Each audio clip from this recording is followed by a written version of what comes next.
our project on Who Gives a Crap. Who Gives a Crap was founded in 2012 in Australia. The people that founded were named Simon, Danny, and Janae. They are a personal product industry. They serve products such as toilet paper, tissue papers, paper towels, all assortment stuffs. So like kitchen wise, bathroom wise, all that stuff you need. In 2024, they brought in $35 million in revenue, and that was up to 18% since last year in June. Their main goal is obviously to sell their products and whatnot, but they also they give 50% back in the donations they make to sanitary products. So that's like people in Africa that need toilets or toilet paper, all that stuff. So people that can't afford it or they don't have access to all that stuff, so they provide it. So 50% of their profits go to them.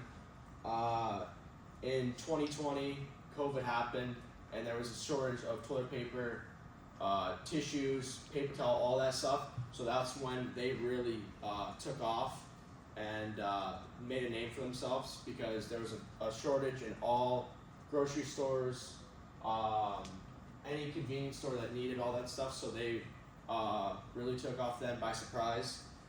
They currently have right now 279 employees in their company. And yeah, their main headquarters is based in Australia, but they are starting to get headquarters in the United States by the end of this year.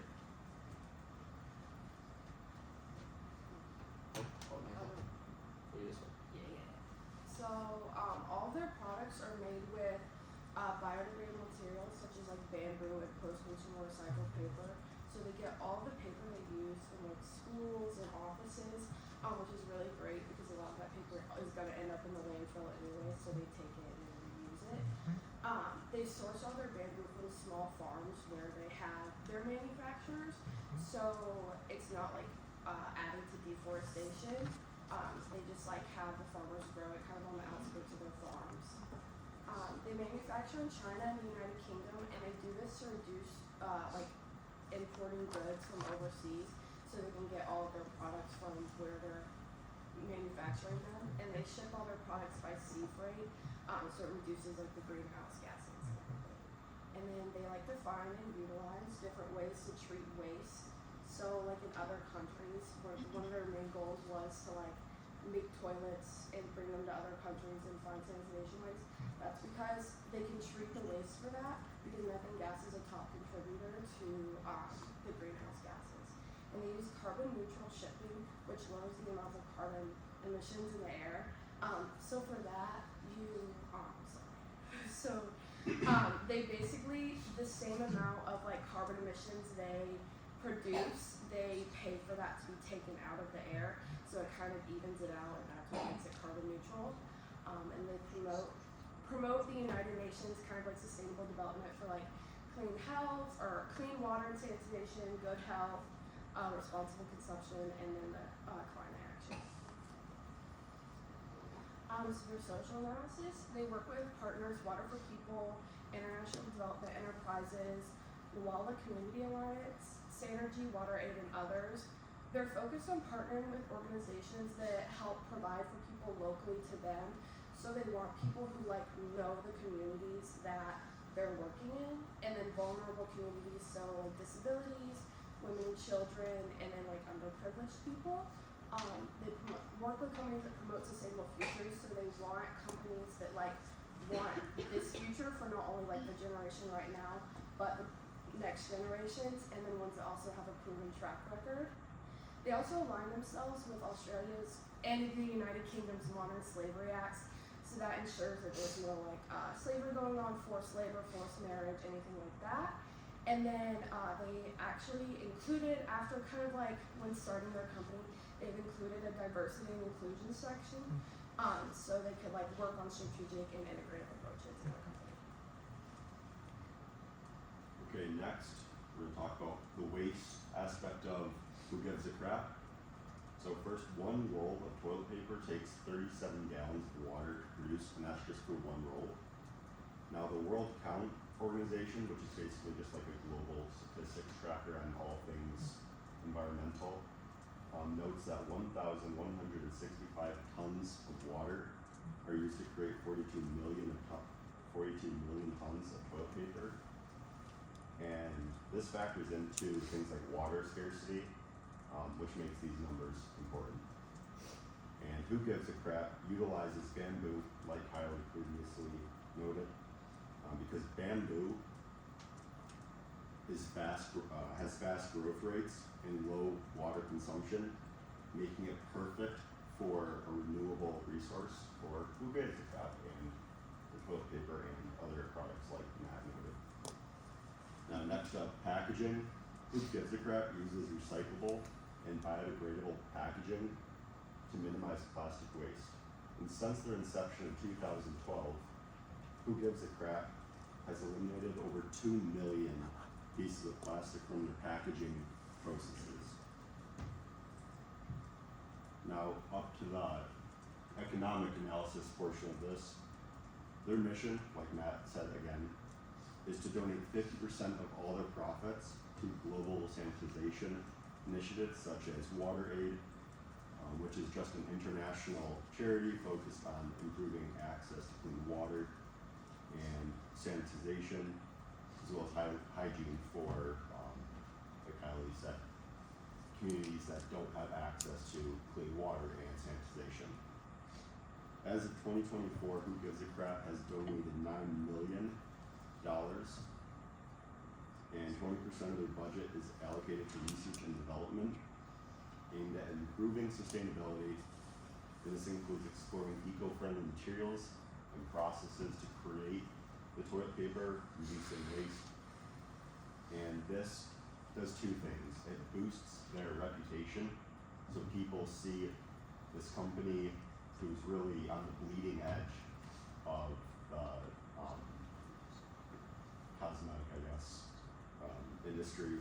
And then also, it's essential for market competitiveness and viability. Alrighty, so as we have a bunch of great information here, we might as well go into the stakeholder analysis of it, because if we have this great product here, who's going to be able to go through and be able to invest in this portion? So the reason for being able to invest in this portion is the customer desire for eco-friendly products that are made with ethical sourcing, like previously explained.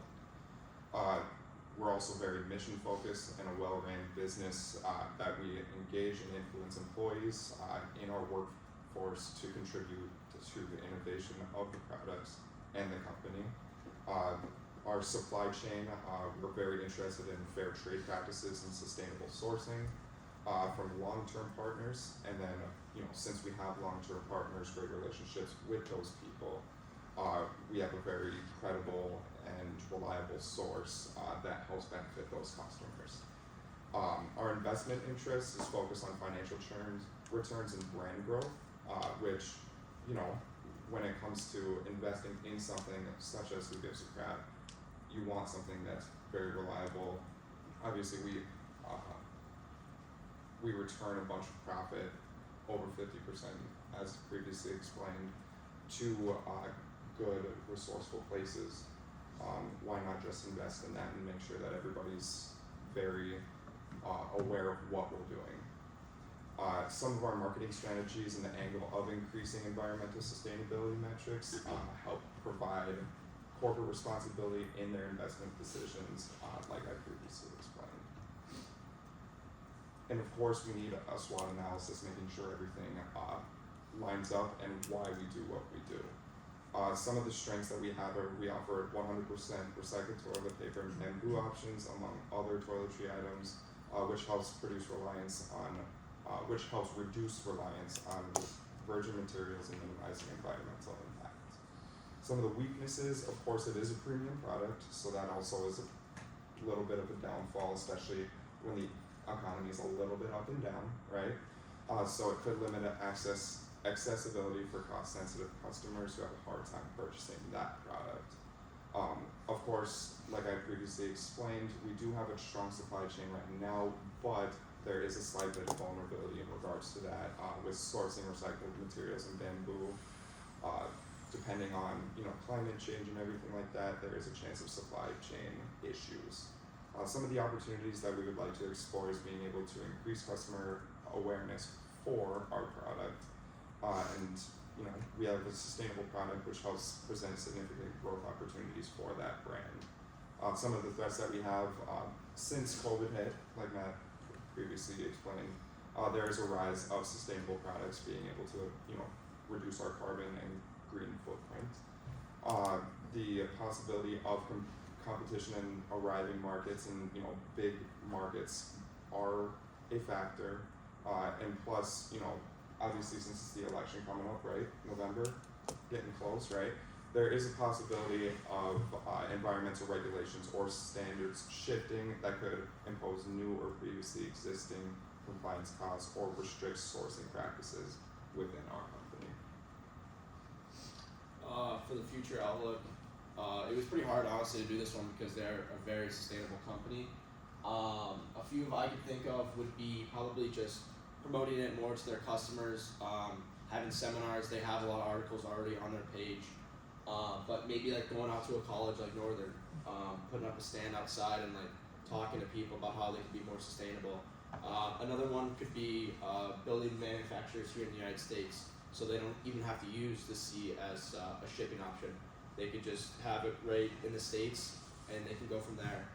And then another one I thought of too, they could do a live tracking of the carbon emission of how they, when it leaves the manufacturer until when it's delivered and how much carbon emissions was used.